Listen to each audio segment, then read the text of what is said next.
programas, Los éxitos que más suenan. y lo mejor.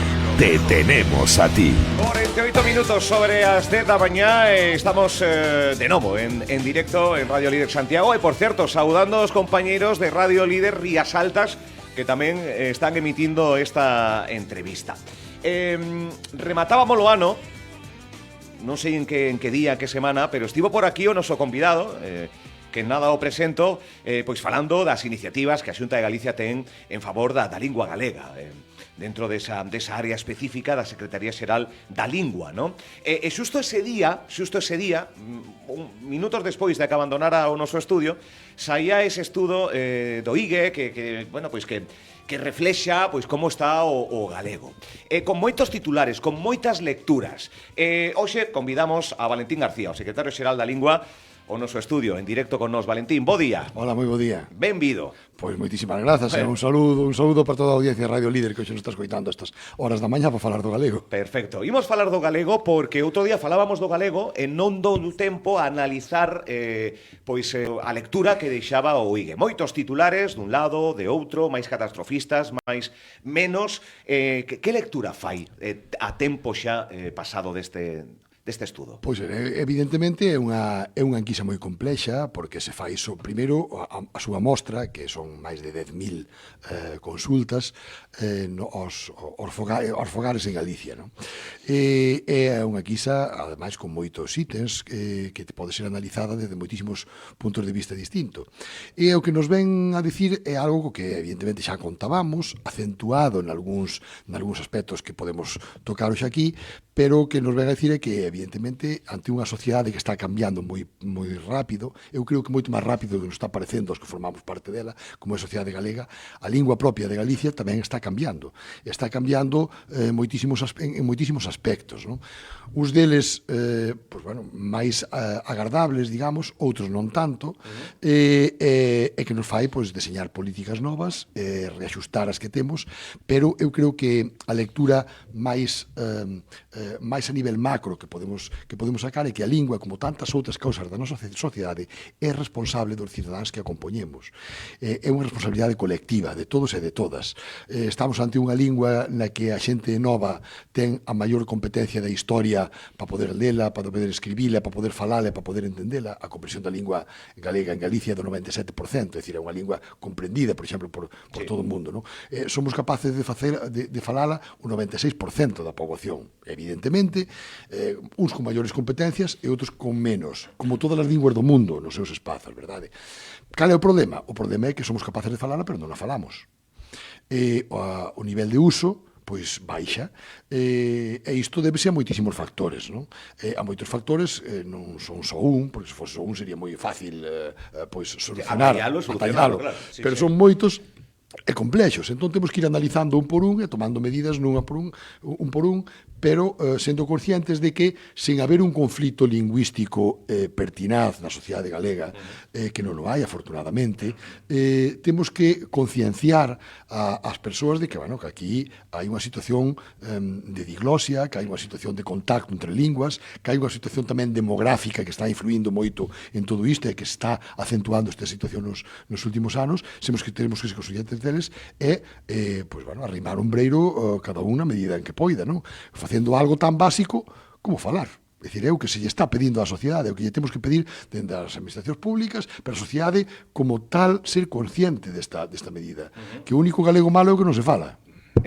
Tiñamos unha lectura que así o recollen moitos medios, sobre todo da xente máis nova, do pouco uso que fai a xente máis nova entre idades entre os 5 e 14 anos. Neste caso concreto, señor García, que factores poden influir no pouco uso do galego na xente máis nova de Galicia? Influen moitos. En primeiro lugar, que non é un factor novo, ou quizá o que máis estamos acostumados, é unha urbanización da nosa poboación, é dicir, o fluxo poboacional das zonas rurais, onde o galego sempre estuvo máis forte, as zonas urbanas ou periurbanas, que é onde tradicionalmente tamén sempre se falou máis castelán, non? Nas cidades e agora xa os entornos desas cidades, non? Os concellos limítrofes, digamos, non? En segundo lugar, tamén unha sociedade cada vez máis globalizada, e aquí teñen tamén moitísimo que ver pois os medios de comunicación, as redes sociais, a chegada de internet e as tecnoloxías, onde xa evidentemente o galego chegou ao mesmo tempo que as grandes linguas do mundo, igual que o resto das linguas cooficiais, pero non chegou, digamos, coa mesma potencia creadora, nin coa potencia generativa, sobre todo coa lingua en que estamos en contacto en Galicia, que é o castelán, que ten case 600 millóns de falantes en todo o mundo, non? E entón, bueno, esta é outra circunstancia que tamén temos que valorar. Tamén, moitas veces, pois, o feito de ter unha sociedade tamén cada vez máis global, máis internacionalizada, onde o arraigo a unha terra, a unha cultura, pois, eu non quero dicir que non o haxa, porque eu estou convencido que si vai. De feito, cando preguntamos á xente se lle quere o galego, mesmo a xente que fala castelán, verdade? Se cree que hai que tomar medidas de protección cara ao galego e de impulso cara ao galego, todo o mundo di que sí. Todo o mundo di que sí, que hai que falar máis galego, que hai que promover máis o galego, que temos que tomar medidas para promover máis o galego, pero despois, cando lle preguntas se canto galego falas, pois é moi pouco. Entón, claro, isto hai que conducilo tamén por aquí, non? Evidentemente con campañas de prestixio, con campañas de uso, pero efectivamente na xente máis nova é onde temos ese déficit, non? Tamén hai que dicir aquí unha cousa, que tradicionalmente a lingua galega foi unha lingua, sempre é unha lingua de madurez, é dicir, nesas idades entre os 5 e os 14 anos, primeiro hai que tamén coller ese dato con moita cautela, porque senón é un dato autopercibido aos enquisados, é dicir, non é legal facer enquisas a menores. Claro, entón, son os pais, non? Claro, son os pais ou as persoas que se atopan na casa nese momento. Claro. Entón, claro, cando se lle pregunta se o rapaz ou a rapaza fala algo de galego, claro, sobre todo no caso de que ser fogares castelán falantes, claro, a resposta espontánea é dicir, no, é que o neno aquí o galego non fala ningún, claro, non o fala na casa, pero pode estar falando, seguro, algo no colexio, algo nas actividades extraescolares, algo noutros contextos. Isto non quere dicir que non falen ningún galego. De feito, este dato é un dato que en sociolingüística hai que explotar con moitísima cautela. Noutras enquisas, como por exemplo a que fai a Generalitat de Cataluña en Cataluña, este dato non se publica, non se explota, porque non é unha competencia autopercibida do propio rapaz ou da rapaza, non. Está respondendo a alguén por eles. Entón, eses datos demoscópicamente teñen o valor que teñen. Pero, bueno, aínda así, non podemos, evidentemente, pechar os ollos ante unha realidade que todos podemos observar, que se algún estrato social, se algunha franxa etaria da sociedade temos baixa de galego, é a mocidade. Voulle facer unha pregunta, a ver se me explico ben. Pode ser o galego entendido por unha parte da sociedade como unha ferramenta política dun partido, doutro, como política. Debe estar libre o galego fora de todos estes debates, non? A ver, o galego está supeditado, como sempre, a moitas razóns de orde sociolingüística. Eu sempre digo que todo o que empeza por socio é moi complicado. Como é complexo, como a propia sociedade en sí, non? E entón, claro, tamén ten esa connotación política. Hai moita xente que falamos galego diariamente, que somos galego falantes iniciais, porque nos criamos en galego e medramos en galego, e sí, nos últimos anos, nas últimas décadas, moitas veces temos que explicar, sobre todo iso, en entornos máis digamos, relacionados coa administración, cos ámbitos académicos, cos ámbitos culturais, temos que explicar que non por falar galego tens que ser obligatoriamente nacionalista, nin ter un espírito máis de dereitas ou máis de esquerdas, é dicir, pero esa connotación hai na sociedade, non? Moitas veces, pois iso, porque partidos do ámbito nacionalista tamén, pois, levan a cabo pois unha defensa pois como moi propia, por dicirlo así, unha forma un pouco políticamente correcta, non? Lexítima, evidentemente, como non pode ser de outra maneira, pero con falta de impregnación social por parte destas medidas, o sea, defender o galego para os nosos, non? E claro, do momento que lle pos uns nosos, xa estás dicindo que o galego é dunha franxa ideolóxica determinada. Isto pasa co galego e pasa con outras moitas linguas. Non é só exclusivo da galego. Pero que sí, o que hai que explicar é lanzar unha mensaxe moi contundente que o galego é cousa de todos e de todas. Dos de dereitas, dos de esquerdas e dos medio pensionistas, de todo o mundo. E entón, o galego, para buscar a súa recuperación e para buscar a súa normalización, ten que buscar na sociedade no seu conxunto, na sociedade de forma global. E por iso temos que fuxir de calquera apropiación ou de calquera identificación cunha determinada ideoloxía, igual que cunha determinada clase social ou cunha determinada xeografía. E tamén o de dicir que o galego é a cousa pois, da xente que vive no rural e non da xente que vive nas cidades é un erro. O galego ten que ser de todos e de todas. Con seu pasado. O galego ten un pasado, non sei se prohibitivo, denostado por momentos. O galego ten un pasado e moitas veces, non sei se pasa a día de hoxe, pero unha chegábase ao médico e aínda que era un galego falante, utilizaba Sí, claro. el castellano, o sea, Claro. trocaba. Isto pasaba Antonte. Sí, claro, en claro, Galicia. claro que sí, evidentemente. A ver, se en algo progresou o galego, precisamente, foi nisto, porque a nosa historia é que é. Entón, bueno, a xente que falaba galego, pois iso era de estrato rural, de estrato mariñeiro. Entón, cando se acercaba a eses ambientes de cidade, que xa dixen desde o principio, que sempre foron máis castelanizados, eu poño, moi brevemente, sempre o mesmo exemplo. Hai un poema de Eduardo Pondal moi coñecido que é Meninas da Coruña, falade galego, abandonade de Castela o seu acento, non? Isto escribiu no Pondal, pois hai cerca de 200 anos. Eu sempre digo, cando o Pondal escribe isto, é porque na Coruña xa daquela non se falaba moito galego. Evidentemente, Manuel Murguía inaugurou a Real Academia Galega con un discurso castelán.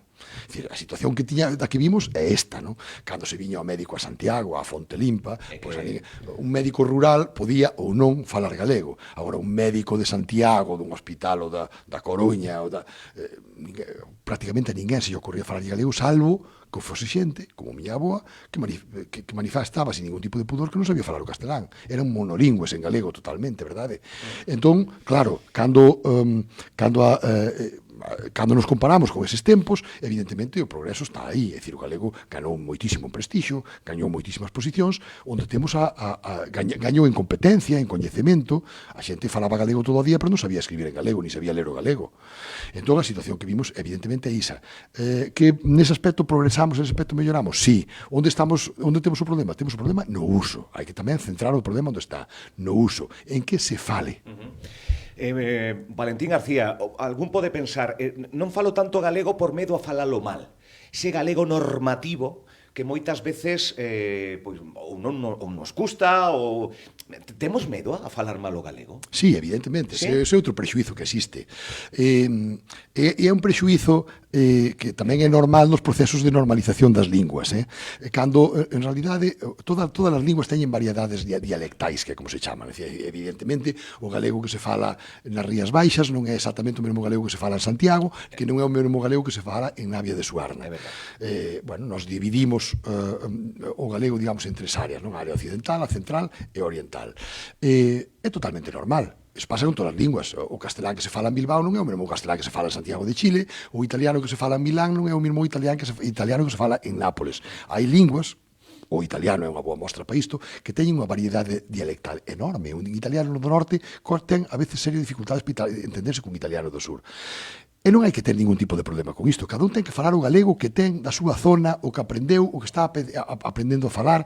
Evidentemente, logo, cando nos expresamos pois, aos medios de comunicación, as persoas que temos responsabilidades públicas, os docentes, pois temos que ter un galego patrón, un galego normativo, como pasa con todas as linguas do mundo, verdade? Pero logo, no día a día, cada un que fale a lingua da súa zona, cada un que fala a lingua como a ten, como está aprendendo. Eu fago sempre un chamamento que a veces chama un pouco a atención, non? Os neofalantes, non? Necesitamos os neofalantes, que é unha figura tremendamente potente dentro de calquera sociedade. Esa xente que nunca falou galego, ou que falou algún galego pero quere falar máis, evidentemente non vai ter a soltura léxica que temos os que levamos falando galego toda a vida, ou que tedes que traballades en medios de comunicación, pero iso é normal, totalmente normal. Cada un que fale o galego que saiba, o galego teña. Eu, como digo tamén, isto é cuestión de horas de voo, tamén, de practicar, como todas as linguas do mundo. Ou alguén pensa que cando empezamos a falar inglés correctamente. Evidentemente non, vamos falar con erros, vamos ter meteduras, como todas as linguas do mundo, pois conforme vayamos practicando e conforme vayamos metendo horas, o galego para isto é moi agradecido, en primeiro lugar porque é unha lingua románica próxima ao castelán. Entón é moi fácil, digamos que coñelo, non?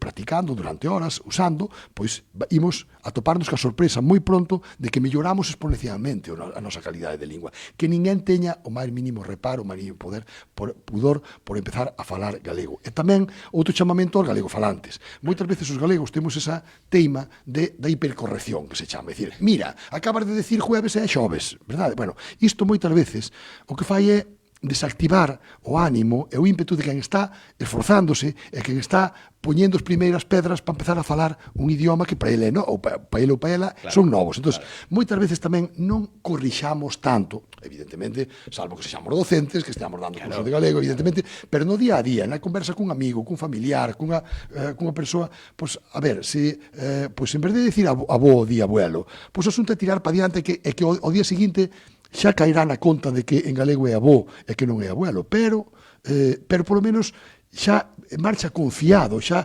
digamos que xa lle trazamos, axudamos a facer esa situación de lingüísticamente confortable, lingüísticamente segura, para que el ou ela se poida expresar en galego sen ningún tipo de, como digo, de pudor ou de medo, ¿verdad? Totalmente entendible o que está falando Valentín García.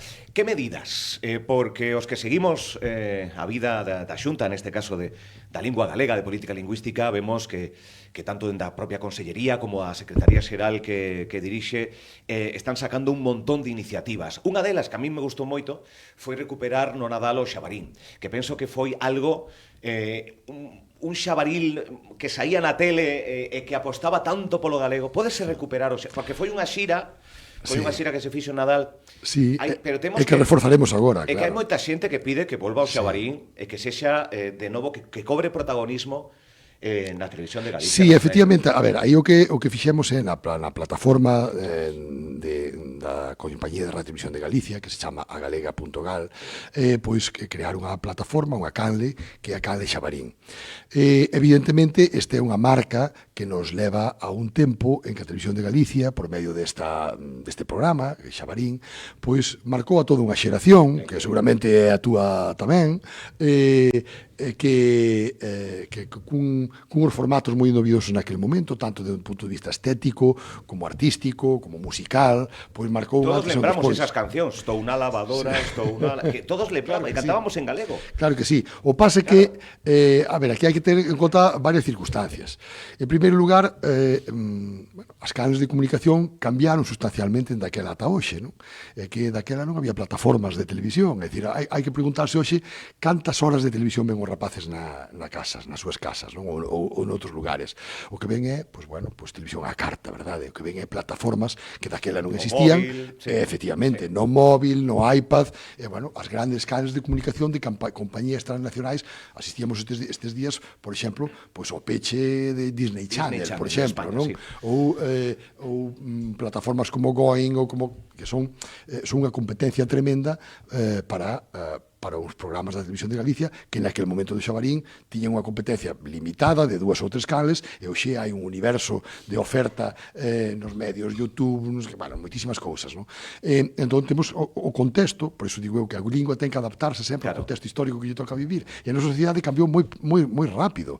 Bueno, os que traballades en medios de comunicación sabedes perfectamente como cambiaron os medios de comunicación, poñamos xa en 20 anos, non poñamos máis, non? Nós estamos agora renovando o Plan Xeral de Normalización Lingüística, estamos retrotraendo cando se fixo a primeira edición, e, bueno, buscando así, pois acordámonos de que as fichas as mandábamos por fax, que naquele momento era un adianto moi grande, eu acordo perfectamente. Eu outro día preguntei a un fillo meu que vai facer agora 18 anos se sabía o que era un fax. E non sabía. E non sabe xa o que é un fax, verdade? É dicir, isto cambiou tan rápido en tantas cousas. Entón, o asunto é que o Xabarín, evidentemente, conserva a marca, pero os produtos que temos que ofrecer teñen que ser distintos e actualizados, porque os nenos do Xabarín agora temos, pois non sei, Álvaro, pois, Sí, 40, 50... 40 anos, non? 40. Entón, claro, está pensado para aqueles nenos daquele tempo, pero os nenos doxe exixen e piden, evidentemente, outra creación totalmente distinta.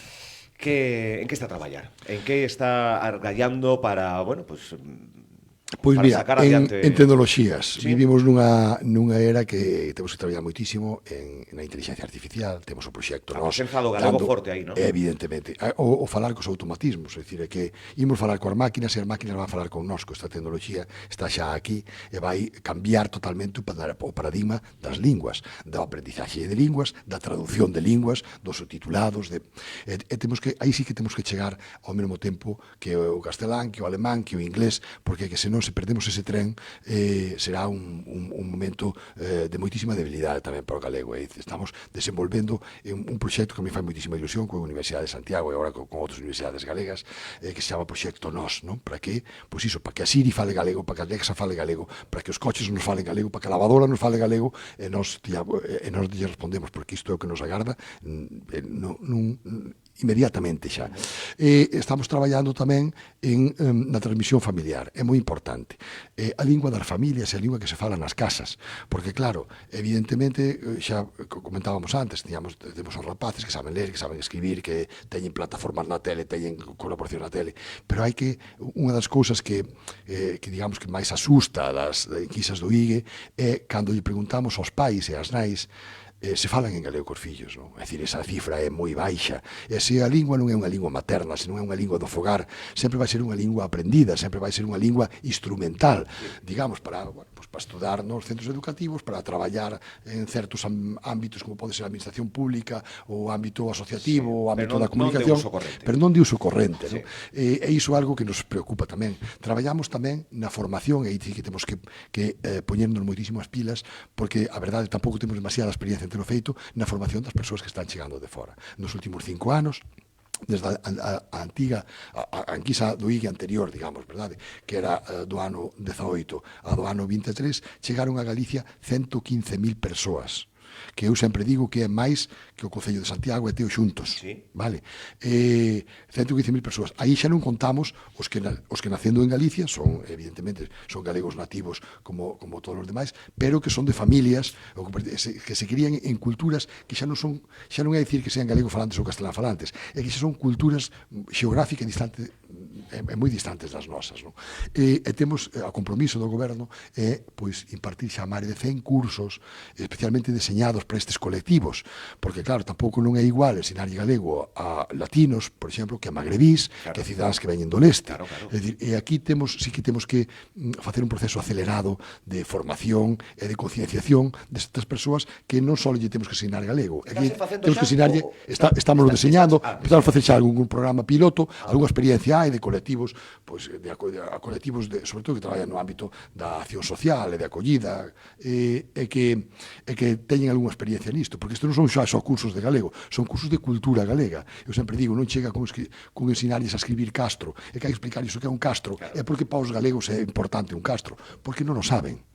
Entón, estamos tamén nisto, non? Como en moitísimas hoxe a renovación do Plan Xeral de Normalización da Lingua, que é, digamos, un pouco como a nosa folla de ruta para deseñar accións e políticas de normalización lingüística, e que hai que actualizalo, porque ten 20 anos, e como antes vos puxo un exemplo, é un plan feito cando non había internet, ou cando non había ni siquiera ni correo electrónico, mudou todo moi rápido, e máis no ámbito da lingua e das comunicacións. Traballando un montón de proxectos. Bueno, xa por último, a figura de Castelao, que neste ano 2025 pues, está moi ben sellada a súa figura e a telo en conta. Incluso dende o BNG, lía estes días que propoñen que sexa nomeado como presidente da Xunta de Galicia, o primeiro. Bueno, a figura de Castelao. Sí. Este 2025 está ben sellado aí, non? Castelao sempre foi tamén unha figura evidentemente cunha potencia histórica, intelectual, política, cultural tremenda. Castelao foi asumido pola sociedade galega xa desde há moitos anos. Primeiro foi na diáspora, xa porque morre no exilio.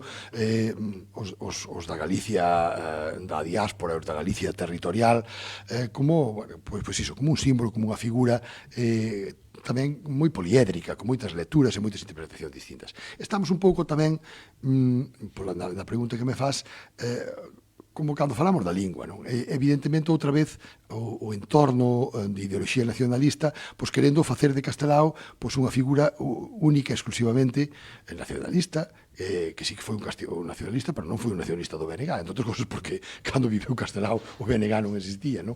Esta proposta este debate que está estes días na rúa, evidentemente supeditado ao debate político, terá un trance parlamentario, non?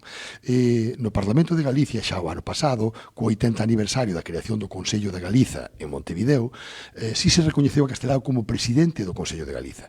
Outra cousa é querer asociar darlle a ese Consello de Galiza, que se crea pois no exilio, no que había nada máis que 4 deputados galegos, elixen evidentemente a Castelao presidente dun consello, evidentemente querendo darlle ese estatus igual que tiñan os castelaos e os vascos, porque esa era a intención dos galegos deses galegos naquele momento, digamos, darlle ese estatus de un goberno galego no exilio, pero evidentemente bueno, non foi un goberno nin constituído en Galicia, nin sequera supeditado a un proceso electoral, a unha votación.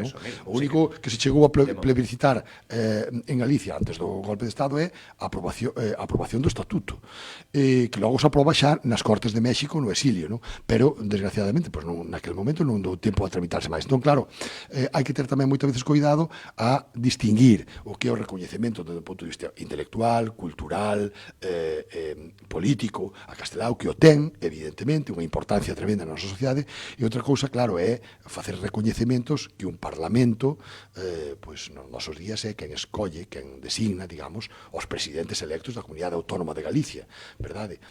Claro, moitas veces facer distopías no ámbito histórico, pois, bueno, eu creo que nin sequera supón moito para Castelao neste momento, porque é unha persoa recoñecida, sobre que se escribiu, se publicou moitísimo, a Fundación Castelao e outras entidades están dedicadas ao figura do seu estudo, a súa potenciación e a súa difusión, quer dizer, que se algún persoeiro histórico en Galicia pois foi obxecto de estudo e de, como digo, e de representación en moitísimos ámbitos, son Rosalía de Castro e Castelao. E a partir de aí, pois cada un que faga as lecturas, os estudos, evidentemente que se prestan a facer de moitísimos puntos, e seguiremos traballando en Castelao, claro que sí, igual que fixemos xa o pasado día 7 na conmemoración do 75 aniversario do seu pasamento nun gran acto no Panteón dos Galegos Justos. Pois Valentín García, que falamos do galego, penso que ben paga a pena falar do galego. Tentaremos utilizalo máis como medio de comunicación, sobre todo nas novas que publicamos. Penso que agora mesmo 80-90% delas son en galego. Me comprometo aquí diante do secretario xeral da Lingua que o 100% das publicacións que fagamos tamén de cara á cidadanía sexan en galego, que a veces é unha percepción de sentarse dunha utilización correcta, porque estamos en Galicia. Evidentemente, Álvaro, mira, cando eu digo que isto é unha responsabilidade social de todo o mundo, non me estou referindo só a título individual, aos cidadáns que temos esa responsabilidade, e é onde parte, digamos, a iniciativa para a promoción do uso galego. Pero estou me referindo tamén pois, ao ámbito da empresa, da economía, do comercio, e, como non, aos medios de comunicación. Sodes unha parte importantísima en todo este proceso.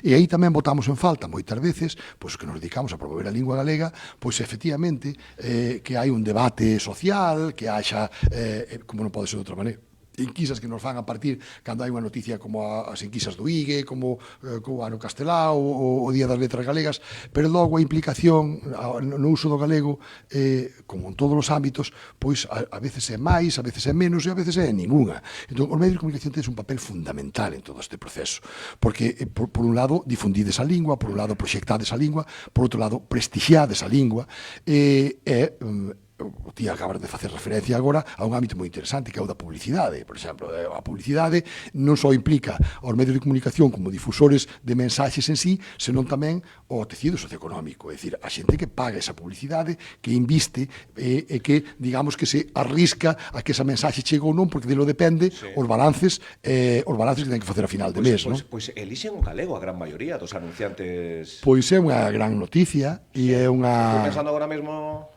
É unha gran noticia na que temos que proxectarnos cara ao futuro. Dicirche que o primeiro anuncio en lingua galega que o temos documentado a finais do século XIX, sí, pois vaiche sorprender, porque non é dunha marca galega, é dunha máquina, das máquinas de coser Singer. É o primeiro anuncio en galego. As máquinas esas míticas de coser. O primeiro xornal que se editou en galego, que editou Valentina Mas Carvajal, un ourensán ilustre, que se chamaba O tío Marcos da Portela, se chamaba ese xornal. Bueno, pois ese xornal publica un anuncio de máquina Singer en galego, non?